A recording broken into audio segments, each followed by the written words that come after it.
दिनांक 28 मार्च 2025 को थाईलैंड और म्यांमार में आए 7.7 तीव्रता के शक्तिशाली भूकंप ने दोनों देशों में व्यापक क्षेत्रों को प्रभावित किया। भूकंप का केंद्र म्यांमार के मांडले शहर के पास था, लेकिन इसके झटके थाईलैंड की राजधानी बैंकॉक सहित दूरदराज के इलाकों तक महसूस किए गए। नुकसान और बचाव कार्यों की स्थिति। प्रभावित क्षेत्र म्यांमार, मांडले। भूकंप का सबसे ज्यादा असर मांडले और इसके आसपास के क्षेत्रों में देखा गया। यहाँ कई इमारतें ढह गईं, सड़कों में दरारें पड़ गईं, और इरावदी नदी पर बना एक बड़ा पुल अवा ब्रिज टूट गया।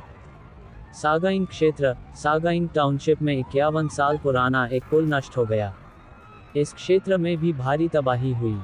नेपियो, राजधानी में सड़कें उखड़ गईं और कई सरकारी इमारतें क्षतिग्रस्त हुईं। क्योक्से, पिनु लविन, श्वेबो, इन शहरों में भी तेज झटके महसूस किए गए, जहां आबादी 50,000 से अधिक है। दक्षिणी शान राज्य, बिजली लाइनों के गिरने से यह क्षेत्र प्रभावित हुआ। म्यांमार की सेना ने सागाइंग, मांडले, मैगवे, बागो और पूर्वी शान राज्य सहित 6 क्षेत्रों में आपातकाल घोषित किया, जो नुकसान की व्यापकता को दर्शाता है। थाईलैंड, बैंकॉक, राजधानी में एक 30 मंजिला निर्माणाधीन इमारत ढह गई, जिसमें कम से कम 3 लोगों की मौत हुई और 81 लोग मलबे में फंसे। चतुचक मार्केट के पास भी तबाही देखी गई। चियांग माई, उत्तरी थाईलैंड में भी झटके महसूस किए गए, हालांकि नुकसान की तीव्रता बैंकॉक जितनी नहीं थी। थाईलैंड के आपदा निवारण विभाग के अनुसार, भूकंप का असर देश के लगभग सभी क्षेत्रों में महसूस किया गया।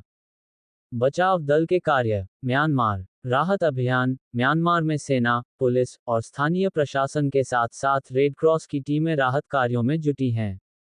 मांडले और सागाइंग जैसे क्षेत्रों में मलबे से लोगों को निकालने की कोशिश जारी है। चुनौतियां।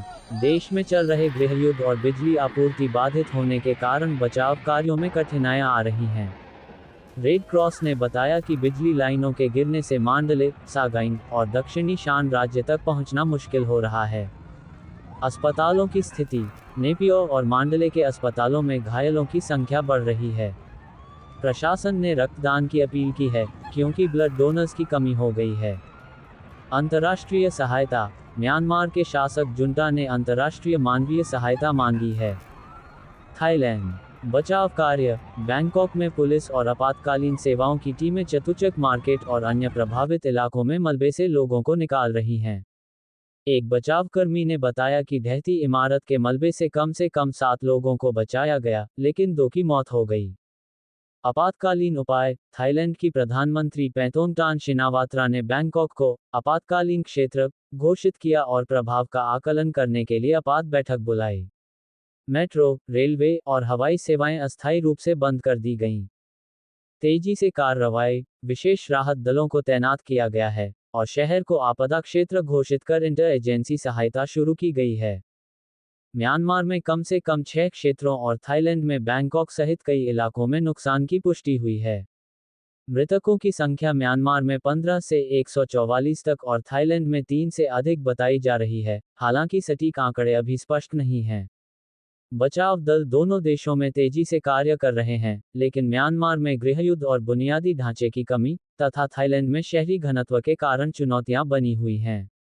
राहत कार्यों में तेजी लाने के लिए दोनों देशों में अंतर्राष्ट्रीय सहायता की मांग की जा रही है।